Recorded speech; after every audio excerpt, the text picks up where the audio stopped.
The new Jurassic World movie envisions a time when dinosaurs are no longer every theme park's health and safety nightmare, but have instead started to reintegrate themselves as an ordinary part of our modern wildlife. Velociraptors stalked the woods like wolves. Men on horseback herd Parasaurolophus like cattle. A Tyrannosaurus Rex disrupts a drive-in movie like a bloody massive Tyrannosaurus Rex. It's a premise that raises interesting questions. What impact would reintroducing dinosaurs into the wild have on our ecosystem, for example? And how would dinosaurs fare in a world so profoundly different to the one they originally lived in? Professor Steve Bruzat, a paleontologist at the University of Edinburgh and an advisor on Jurassic World Dominion, theorizes that introducing, say, a T-Rex into the British countryside would not be a great idea. There have been many cases where a predator is introduced to an ecosystem and wreaks havoc, he says.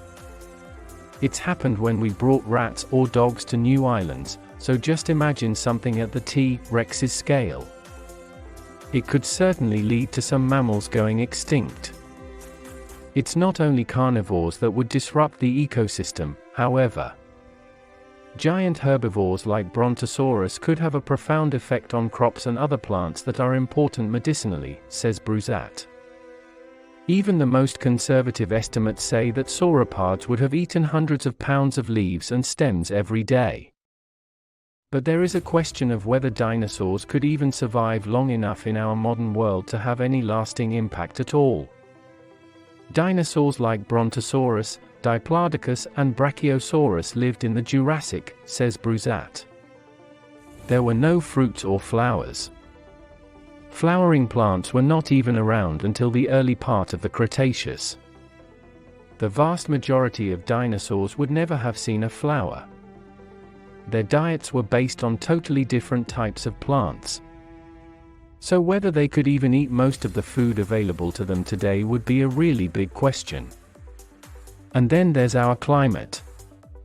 There is much debate over whether dinosaurs were primarily cold-blooded or warm-blooded, with recent studies, and Bruzat concluding that they were likely a mix of both. Either way, the answer would have a huge effect on how easily dinosaurs could adapt to our environment. The global baseline for the temperature was much higher during the time of the dinosaurs, says Bruzat. If they were fully warm-blooded, they could probably live in the kind of places that a lot of mammals could today. If they were more cold-blooded, that's different. We don't have crocodiles here in the UK for a reason. So if the dinosaurs did have more of a cold-blooded physiology, that's big swaths of the world today where they couldn't live. However, Bruzat is optimistic that dinosaurs could adapt to whatever the natural world throws at them, apart from an asteroid. Instead, he suggests that their biggest danger would be coexisting with the apex predator of humanity. I think, in reality, we would just kill all the dinosaurs, he says. I mean, if some mad scientist suddenly announced, hey, I've cloned 10,000 T-Rex and they've all escaped, the first thing we would do is hunt them down. Maybe we would coexist with Triceratops or Brontosaurus, but big predatory dinosaurs? We have such deadly weapons and are really good at killing off things, I don't think we would coexist. Life, it turns out, would not find a way. Verdict: much as we might like to live alongside some dinosaur buddies, our aptitude for destroying wildlife and the world means it's probably not possible. Thanks a lot for watching this video. Please subscribe for more contents.